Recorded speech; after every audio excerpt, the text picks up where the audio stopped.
பாவி என்று எங்களை தள்ளாமல் நாங்கள் உம்மோடு நித்திய காலமாய் வாழ வேண்டி விரும்பி எங்களை தேடி வந்த இறைவா, இந்த இரவு வேளைக்காக நன்றி.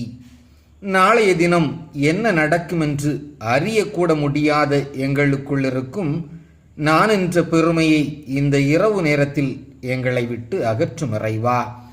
இந்த நாள் பகல் முழுவதும் காத்தீர், நன்றி.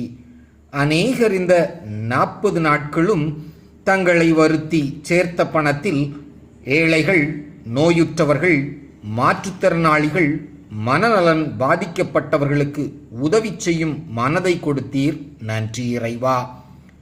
ஆலயத்திற்கு காணிக்கைகளை உண்டியல்களில் படைத்தவர்களையும் ஆசீர்வதியும். பலவீனங்களால் இந்த இரவு நேரத்தில் கஷ்டப்படும் ஒவ்வொரு மக்களுக்கும் நல்ல சுகத்தை கொடும்.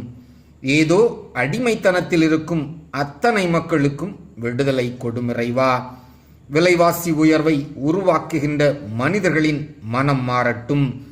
வேதத்தை வாசிக்க முடியவில்லையே, ஜெபிக்க முடியவில்லையே என்று நினைக்கின்றவர்களுக்கு நல்ல சமாதானத்தையும் உற்சாகத்தையும் கொடும். இந்த இரவிலும் நல்ல ஆழ்ந்த தூக்கத்தை தாரும். உமக்கு சித்தமானால் காலையை கண்டு எங்கள் கடமைகளை செய்ய பலன் தாரும். அருமை இரட்சகர் கிறிஸ்து இயேசுவின் நாமத்தில் ஜெபிக்கிறோம் பிதாவே, ஆமேன்.